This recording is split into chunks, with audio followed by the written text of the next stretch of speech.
All right, welcome to Bondi Rescue Between the Flags. We've got an amazing session lined up for us today. Welcome everybody on YouTube and Facebook.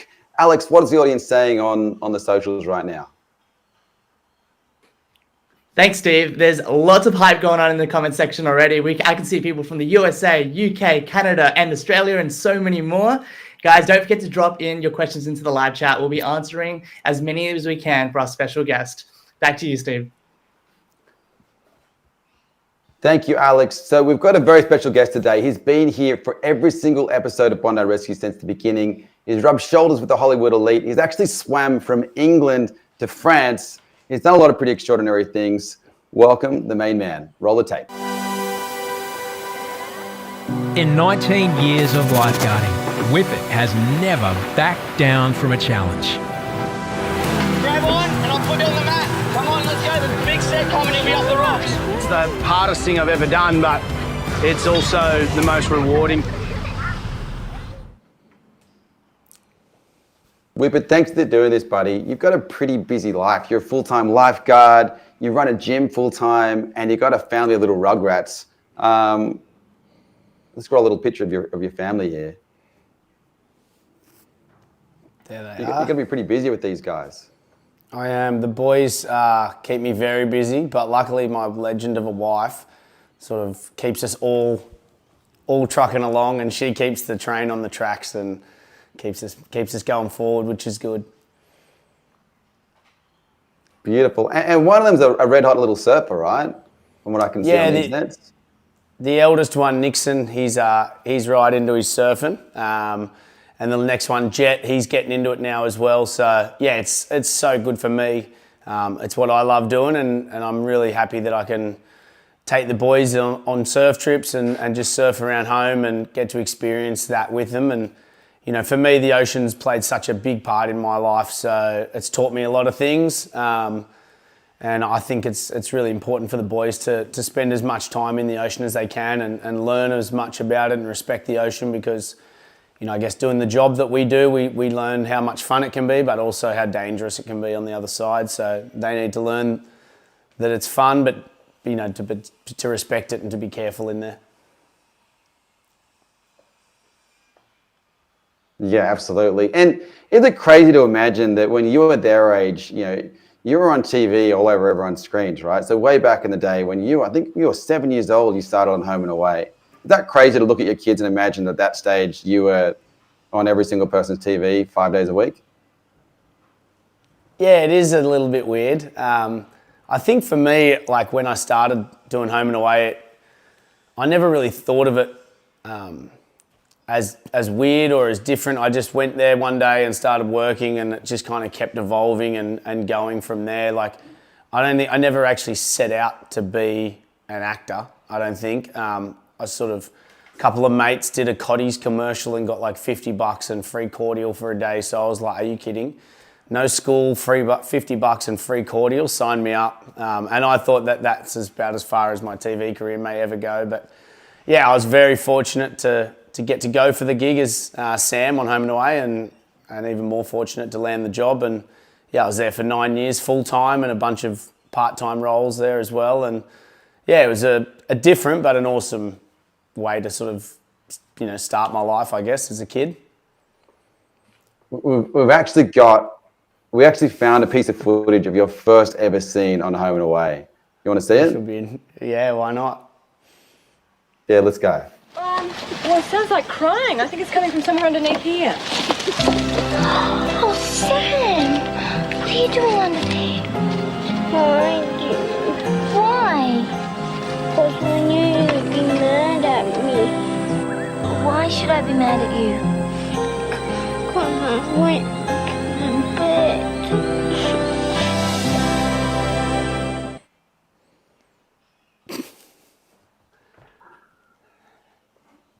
I remember that day. That was literally my first ever scenes that I filmed, so I was so nervous. That's got to be a pretty crazy memory for you, right?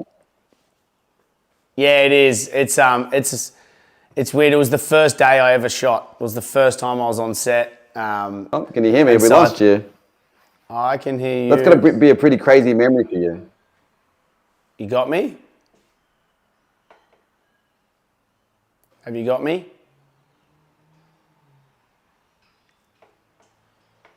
Beautiful. Yep, all good. Go for it. We're back. Yeah. Yeah, it is. It's sort of weird looking back. That was my first day ever filming, and I was so nervous and all that. I probably would have wet my pants anyway, just due to how nervous I was. And then I was filming something about what like a 7-year-old kid's normally pretty embarrassed about weeing the bed, so that made it even worse. But yeah, it's funny to look back but I see my eldest son, like he's got pretty much the same haircut, and he looks very, very similar to I did then. So it's actually weird for me to look back and look at that. It feels like I'm just watching Nixon, and yeah, so it's kind of strange. And back in that day, like, you know, the scriptwriters decided what you were going to be seen as in your life, which some people might translate into real life. We actually have this other bit of footage, thanks to YouTube again, of another very interesting moment. We're going to roll that tape now. Jack, our telephone bill for this month is unusually high. Somebody has been using the phone to call some highly suspect women. What makes you think it was me? Who else would call Miss Veronica? Sam, how did you know she was called Miss Veronica? You told Mr. Stewart. No, I didn't. Yeah, a little creep. Do you remember this moment? Yeah, I do. I remember filming some of the episodes. Like, obviously, it's a long time ago. But I do remember that storyline, and that was one of those ones that when you're a 10-year-old kid or whatever I was at that time, and that's put all over national television, every kid at every school kind of seems to really pick out those points and let you know about it on the school bus or at school carnivals and all that. So yeah, some of the memories that are a little more embarrassing, I guess, they stick with you a little longer.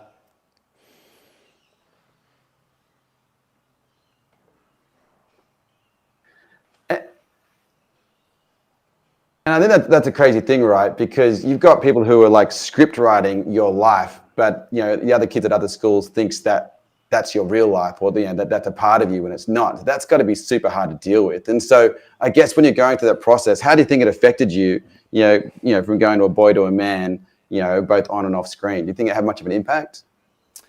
I don't think for me personally it did, because I got the fact that one was real and one was made up. Like one was Summer Bay, and then outside of there, that was real life. So for me, it wasn't hard. I think the weirdest thing for me is that adults don't get it.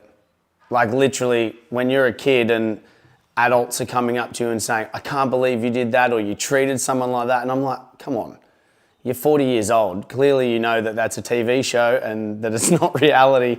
But they pick on, they sort of have a go at you like a parent would. And I'm like, it's not even real. So it was, for me, as I said, I could decipher reality from Summer Bay, but yeah, some people can't, and that's I guess a credit to the script writers and the people on the show that they can make it so believable and make it feel like people are living in that life with the characters, and that's what gets people coming back for year after year. And you look at Home and Away, it's still going, and it's still a success. And I think that's, again, a credit to the actors and the script writers.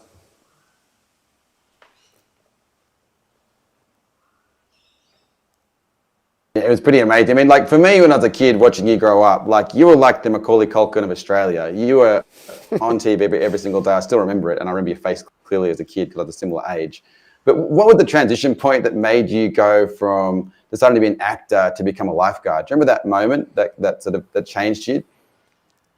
Just in regards to Macaulay Culkin, I'm glad my years after I finished on Home and Away didn't quite turn out as traumatic and turmoil as his. But yeah, I mean, when I left Home and Away, I did a couple of other things, a couple of movies, one with the Olsen twins, one with another great group of Aussie actors called The Black Balloon, and did a few other minor parts in TV shows. But I think having done it for 10 years at the time and being 16, 17 years old, I just wanted to be normal and probably not go to work every day.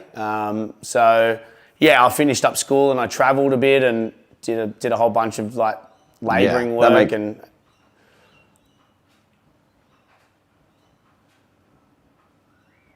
who's talking. And that makes a lot of sense. You're in over 600 episodes on Home and Away, which is almost 3 times as many episodes as we've ever had on Bondi Rescue. And so you were super young at that time. Like, do you have any moments when you first started at Bondi in 2006 that stand out for you? Yeah, I think, getting a job down there was pretty awesome for me. I spent a lot of time growing up at Bronte and surfing at Bondi and Bronte, and Kerbox was the one who actually said, mate, you spend that much time down the beach, why don't you get paid to do it? And I was like, you know what, I didn't know what else I was going to do at the time, and I'd always loved what the boys did and really respected what they did, and the skill set you learn as a lifeguard is second to none for someone who spends much time in the ocean. So I jumped on, and I think that first year or two is just a learning curve, and there's a whole lot of experiences that you never forget, especially like my first resus, which was one of the first resusses really caught on camera. And we wanted to roll that. And just to the audience at home, we've got a pretty serious lag of a couple of seconds between us, but we're doing our best to fight our way through because we've got a great episode through. So hold the line for us. But we're going to roll that clip again because in reference to that, this episode and this rescue was insane, right? This guy has actually died, and you helped bring this man back to life and give him a second chance. We're going to roll that tape again. Happened to him or how long he's been in the water. What do you remember about this moment? Like, what was running through your head as you were a key person in this rescue? Mate, my thought process was, excuse the language, but I shit myself. I was nervous, and you were a key person in this rescue. What do you remember about this moment? For me, it was I was so lucky. I was surrounded by a lot of really experienced lifeguards: Corey Adams, Hoppo. Danny McKell, a few other guys that had been there in this situation before. So they really led the way in that resus, and I did as much as I could to help out. But yeah, this was my first resus down the beach, and it's certainly an eye-opener and one of the most amazing things I've seen unfold in 19 years down there. And it's from, you look at him, how he is there, and to what he ended up at the end of that day, and then in the days leading, days coming after that, it's pretty amazing. Tucker's been clinically dead for at least 4.5 minutes. He has one chance left. Man, it's insane. Like, how hard is it to control the crowd in that moment in time when you've got that many people crowded around and someone has literally died and you're trying to bring him back to life? Like, are you even focused on that, or does everything else just blank out for you? You get tunnel vision. As long as everyone stays back and gives us space. To be honest, it doesn't matter to me if there's 5 people watching or 100 people or 1,000 people. It's literally, we've got a job to do, and you've got to block all that other stuff out. And like when you look at the guys that are in this resus, there's a lot of experience there, and they really led, and I learnt so much from that resus, and I'm forever grateful that I was there for it because, I think I've done about a dozen resuses now. And every one you learn something new, and that's why we keep training every year. But yeah, that one, I'll never forget it. I'll never forget his face. I'll never forget seeing him when he came back down the beach.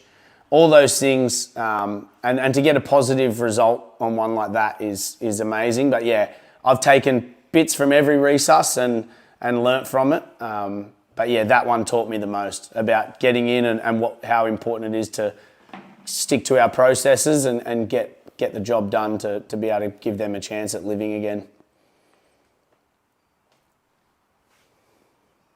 Yeah, man, you've done an exceptional job. We're going to come to more of those rescues later on, but we've also got the audience is very keen to ask you some questions. So I'm going to throw to Alex. Alex, what does the audience have to say? What do they want to ask Whippet? Are you ready for some questions, Whippet? Yeah, go for it. Cool. All right, let's go. Thank you, Steve.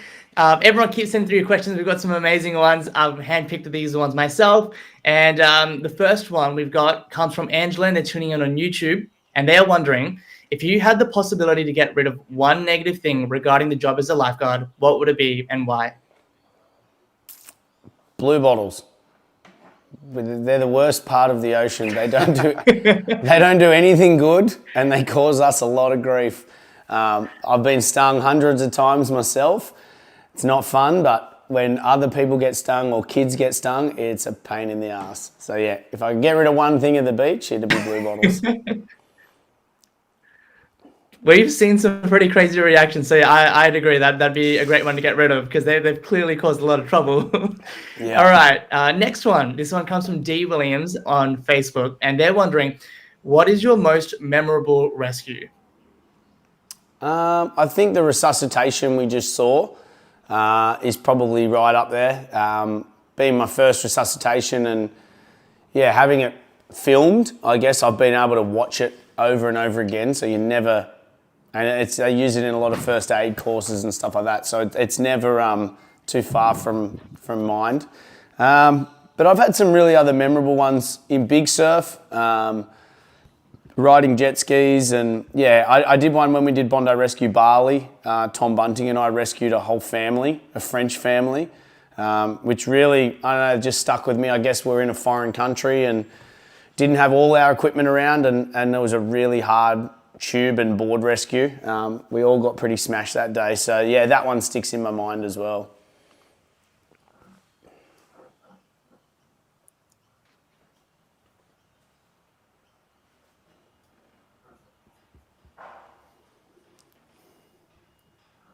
Yeah, no, I remember the Tucker clip. That one is obviously years and years old, and it still sticks with me to this day. It hits us every time, and it's some amazing stuff. So that's definitely not one to forget easily, for sure. All right, last one for now. This one comes from Ayub Muhammad, and they're tuning in on YouTube, and they're wondering what really inspired you to become a lifeguard, and how long does it take to become one? The inspiration for me to become a lifeguard was I watched the boys save lives, resuscitate people. I'd also done nippers and been a part of the surf club down at Bronte since I was a little kid, and so I'd done a bunch of rescues already. And I think, you know, you're living in a nice community like we've got here, and I think it was a good chance to be able to give back. Yeah, it's you know, look at the office we've got. We've got the best office in the world. Bondi Beach, Bondi Beach, Tamarama. You know, it's a really nice place to work, and the team itself. So the inspiration for me was to be able to give back to my community and also learn a whole bunch of new skills that I could take all around the world with me when I travel surfing. And yeah, I just love it, and that's why I've been there for 20 years almost. And so yeah, I love the job, and it's something new every day. So every day we turn up, you never know what you're going to get. So that's probably the best bit. Yeah, I love that. That's incredible. I mean, if I could get a chance to work by the beach all day, I think I'd take it as well. But I need a couple more years to train. So that's incredible. Thank you so much, Whippet. We love your work. Maybe one day I'll come to Bondi and you can train me. Sounds good. All right, well, that's all I have for now, Whippet. Thank you so much for answering those. I'll hand this back to Steve.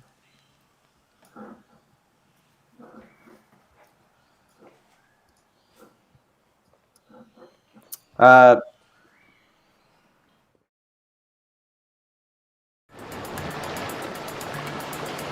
to head, which lifeguard will do the best rescue? Jesse the surfer or Jethro the bodyboarder? Whoever gets back to the shore first might look like a better lifeguard. There's definitely rivalry there. I didn't realise you were out so far. This dad from Ireland was teaching his daughter to surf. But after being sucked out in a rip, he's unable to get himself or his child back through the pounding surf. As Jethro takes the father, Jesse collects the much lighter daughter. There was no real reason why I got the girl and Jeffro got the father. It just panned out that way. Jesse reduces his risk of losing the young girl by catching a small wave. I just showed a bit of my talent because I'm a surfer on the way in. Jesse got a little one and just coasted into shore.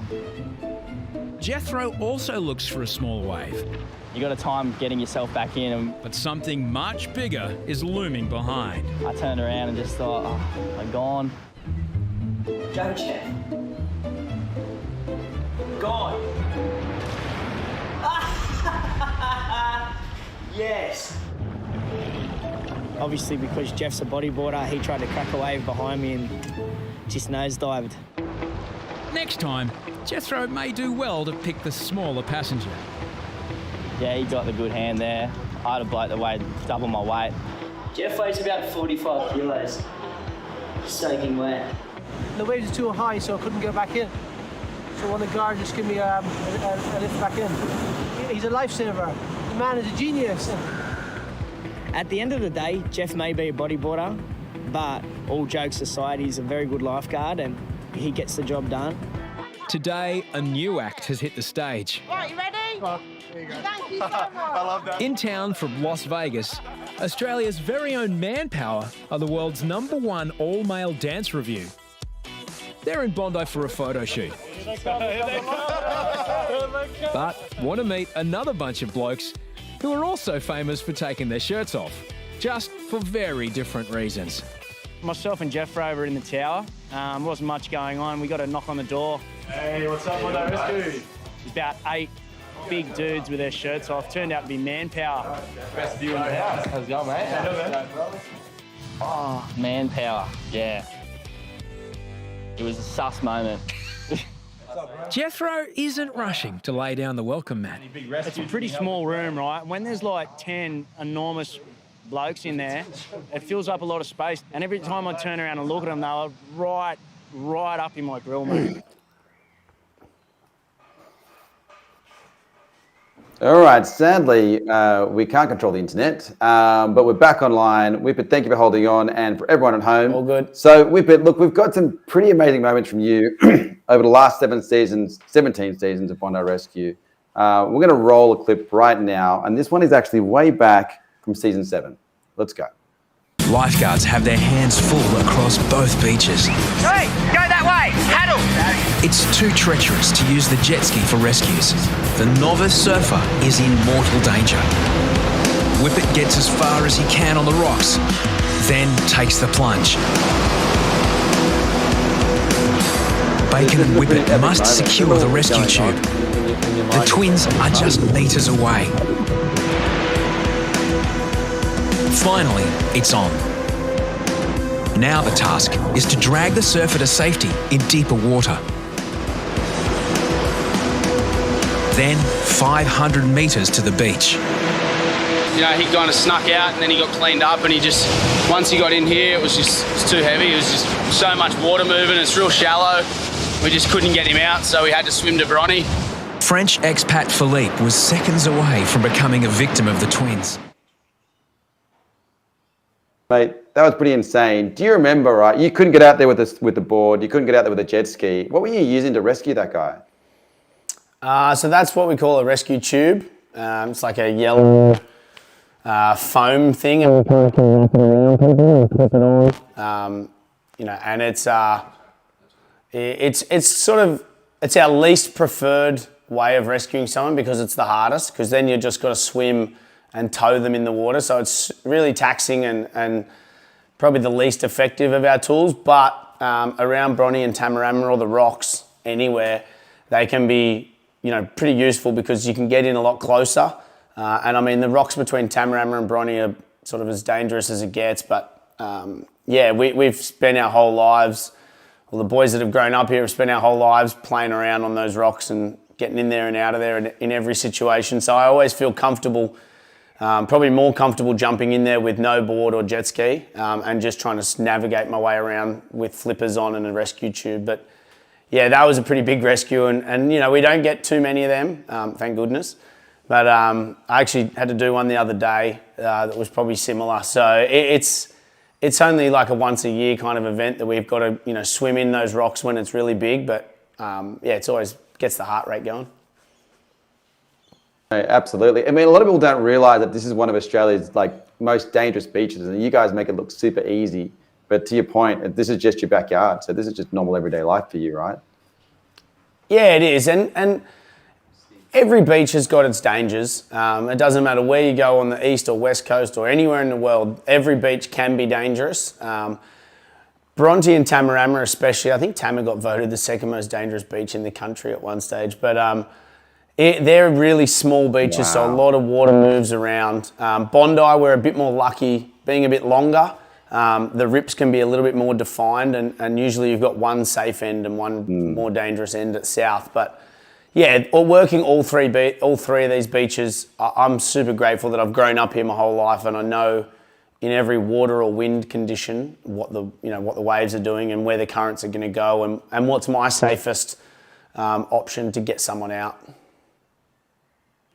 Got it. And so, look, that's a pretty amazing piece of content, actually. We've got another one, very memorable. This is actually from this year. Let's take a look at this one. A man has been missing for more than 2 hours. He was last seen in the water. Whippet's assessment is grim. After looking at his clothes on the ground, no one's going to leave the beach without their stuff intentionally, and they're sitting right in front of the worst rip. The man's wife and daughter helped police circulate a description. Asian, bit chubby build with sort of knee-length black. Missing man Gwyn Vunheim doesn't speak English. Whippet comes up with a plan.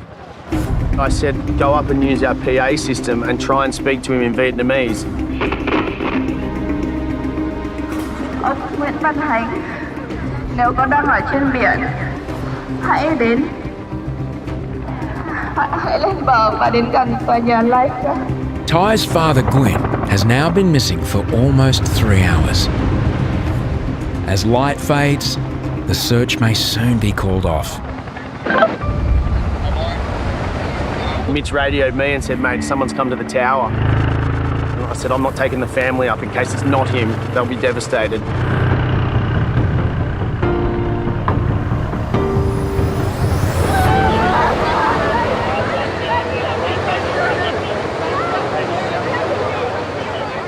We've got him. It's going to be all good. My mother was like fighting him. We were waiting here for 3 hours. Where the hell are you going? Ty's mum was, yeah, she was letting him have it. Yeah, I think Ty's dad's in the bad books for a little while. I think one of the most amazing things here, man, like, but everyone would want to know, where was he? Well, that was a weird one. Like being after hours, and I'd worked 13 hours on the beach that day, so I knew how dangerous the conditions were. I was sitting at home having dinner with a mate and his wife and their kids and stuff, and I got a phone call from Beardy, who gets the after hours calls, and said, mate, someone's missing at Bondi. And I could hear the chopper, I could see the chopper coming, and I could hear the ambulances kind of driving around. I said, mate, I'll jump on the bike and race down, and got down there and got some gear out, and it was like, seeing where his clothes were there, I thought we'd lost him, 100%. There was not that many surfers left in the water. There wasn't a lot of people right in that rip area, and his clothes were on the beach, and he'd been missing for hours. So, yeah, I was thinking the worst, but once his daughter got on the PA system and sort of started calling out, we're lucky that new sound system's pretty loud, and it travelled up onto Campbell Parade, where I think some other Vietnamese people sort of realised that this bloke who looked lost on Campbell Parade could be the guy that they were talking about. And he was up like near the shops. What he was doing up there, I have no idea how he thought that the rest of his family would be there. But yeah, he was certainly in the bad books. I think his wife made him sit in the luggage department on the way back to Vietnam. She was that off him. But yeah, it was a random one, but you know, a great outcome. It was super hectic. Hey, look, we've got one more video to roll. This one happened about 10 years ago. We're going to roll this clip now. Can you call an ambulance? Got a guy down here having a possible heart attack. Buddy, so what, you just started feeling a bit off in the water and swam in? Yeah, I was feeling fine on the first lap, and then I started coming back and I went, what's going on? Describe the pain for me. He's got central chest pain, he's short of breath, he's clammy, he doesn't look well. Oh God, I'm starting to go out. Pardon? Where's your I'm starting to faint. Faint? Was he breathing really quick, guys, before? Was he breathing? He's gone now. he stopped breathing and his heart stopped pumping, he's in cardiac arrest. Analyze. Advise. Charging. The red button. Red button. Everyone clear? Press shock 1. Deliver. It is safe to touch the patient. All right. Someone begin CPR now. Someone get on the chest. Someone get on the chest. You want? Go. Continue. All right. Continue for 1 minute 45 seconds. Continue for. You know, he went into this fit and it was terrible to witness because, you know, I hadn't seen that before. Now that's going to happen with the brain not receiving enough oxygen. Stop for a sec. Stop. Okay, buddy. Doing good, mate. He's breathing on his own. It's good. Wipe his arm on that side for me. Okay, you're all right. Out of nowhere, bang, his eyes open. It was just like, oh, thank God. So when a moment happens like that, how often do people actually come back to see you after you've rescued somebody?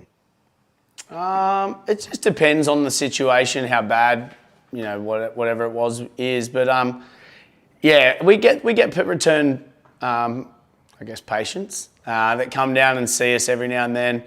I remember that one so clearly. It was really weird circumstances, that whole resus. He was swimming laps of the bay, got himself into shore, and someone came and alerted us that he wasn't feeling well and got down there. We were probably with him for like, 5-10 minutes, talking to him and all that. He started getting worse and worse, and we were like, let's get the defib on him just in case, and then called the ambulance, obviously, and they were on their way. And when they turned up, one of the ambulances was a lifeguard, Bobby Yulbin, Yak, and I trust my life with all the boys. Yeah, I'd trust my life with all the boys down there to, if I'm going to die, I'd want it to be down at Bondi.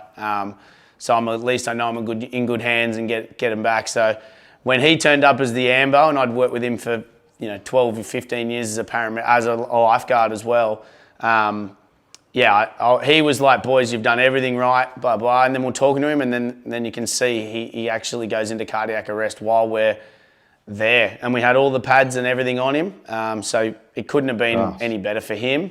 But yeah, it was really memorable resus, but also, yeah, he got to come back down. He had heart surgery and got some stents or whatever put in, and we got to see him a week later or whatever, and he was pretty much fine, and brought his wife down, and she came down to thank us. So yeah, it was really nice, and we don't get that experience a lot, but when it does, it's it sort of really sinks in what you've actually done as a job, and you've given that person a chance at continuing to live, and their family's still got a family member, so it's pretty cool. Yeah, man, that's insane to see. And look, that's just another rescue. You've rescued so many different people, but also I think you've become very close to a lot of very interesting people. We've found some photos of you way back in the day, pre-Bondi. I'm pretty sure this is at Bondi Beach. Can you tell me what's going on and the story behind this photo? Yeah, that's me with what looks like some pretty bad bleach in my hair. But yeah, that's the Olsen twins. When I finished up on Home and Away, I was lucky enough to get cast as Pete, I think it was, in the movie Our Lips Are Sealed. And it was a movie about the Olsen twins. They saw a crime in America and got put into witness protection in Australia. It's a bit of a comedy kind of around the pitfalls of being in witness protection and having a couple of bad guys chasing them. So we filmed around Sydney for 3 or 4 weeks, and we got to climb the harbour bridge. We got to drive jet skis, one of which I actually crashed into the other Olsen twin in the harbour. Lucky it wasn't going very fast, so no injuries. But yeah, that was a long time ago, but yeah, really good memories.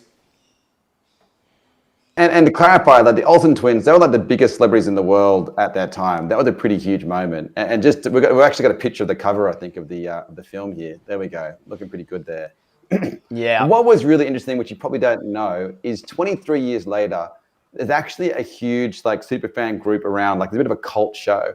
So I jumped on the internet and I found on YouTube a reacts video to you. This is the thumbnail of that video on YouTube. See if you can read what it says. These are the hottest. Yeah, so what it actually says, because you can't, because it's backwards for you, these are the hottest Kate and Ashley boys, right? This video has over 1 million views, and in the video it says, that they think that you are the hottest guy who's ever been on any single Olsen's film of all time. That's a pretty big claim to fame, buddy. That is, those people are very kind. I don't know if a lot of other people would agree with them, but whoever voted that in, I appreciate it. Might send you a voucher to Specsavers, get your eyes checked, but it's, I guess it's something funny to look back on. Mate, that basically means they voted you like hotter than Uncle Jesse in Full House. You know, that's a pretty big call. So just noting the serious kudos there that you received. Cheers, I appreciate that. Hey, so going into, I guess, another phase of your life, like endurance racing, you know, you competed against the lifeguard. I think you won one of the lifeguard challenges back around 2015, about 2013. Like, are you guys pretty competitive? Yeah, there's a few of the boys that are super competitive. I'm one of them. And when we get together for our end of year lifeguard race, which kind of goes through all three beaches, we run to Bronny, swim to Tamarama, and paddle back to Bondi. It gets pretty competitive, and it gets, the guys that want to win it. We're going hell for leather, and it's a really fun race, and it's handicapped and all that. So yeah, I have been fortunate enough to get a couple of victories over the 19 years, and it always feels good to get one up over the boys because there's some super fit and some really talented watermen amongst us. Absolutely. And then off the back of that, it seems like you're like leveling things up like year by year. So you've done that, you've done the English channels. You actually swam from England to France, which is insane. I think we've actually got some footage of this here. Have we got any of that footage? I'm pretty sure we do. There we go. How are you feeling in this moment when this is happening? Do you remember how you felt here? Right then, I was almost numb.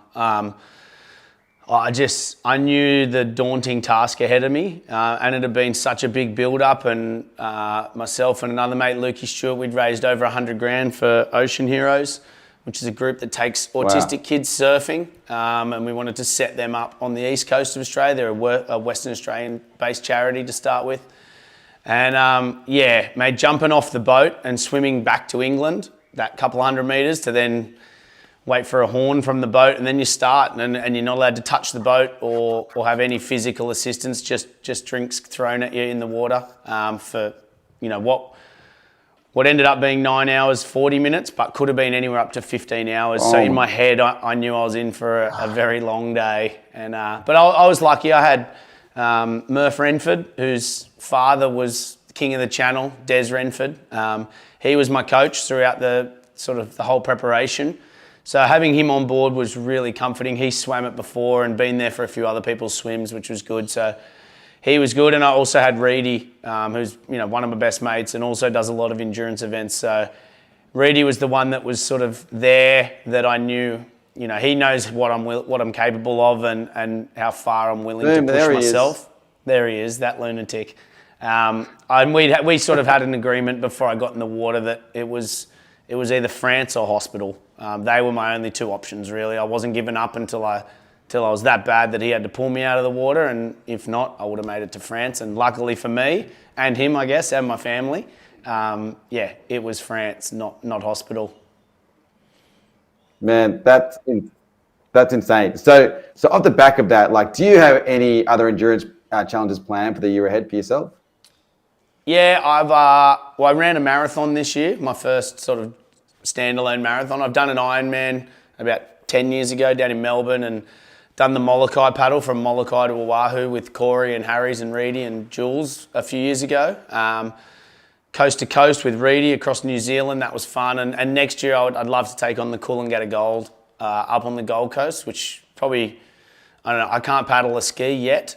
So I've got to learn how to sort of do that, the surf ski. But yeah, once I learn that, the rest of it will be all right. And I don't know, that should probably take 6 hours or so, hopefully, if I have a good day. So that's the next big challenge. That sounds massive. That is a huge challenge. Hey, look, thank you very much for taking the time here. We've had a bit of a challenge with the old internets, but I appreciate your time. Did you enjoy yourself? I did. It's awesome to, obviously answer some questions, but, to see some of the old clips as well, like it's been a bit of a weird journey for us. Not a lot of people get to document their days at work like we do through the show. So yeah, it's awesome to look back and it always brings up positive memories and good things. So yeah, it's been fun. So I hope you guys enjoyed it, and yeah, I'll definitely jump back on here anytime and do it again. Thanks, man. And thank you to everyone at home. Thank you for the questions that you wrote in. Thank you for sticking with us throughout our little glitches there on the internet. But straight after this, we've got a global premiere of the next episode of season 17 that you guys would never have seen before. So have a wonderful day. Enjoy everything on Bondi Rescue. Check out our socials. Special thanks to Whippet being a legend. He's got an amazing story. Please go find him on his Instagram as well. And have a wonderful day. See you later. Brr.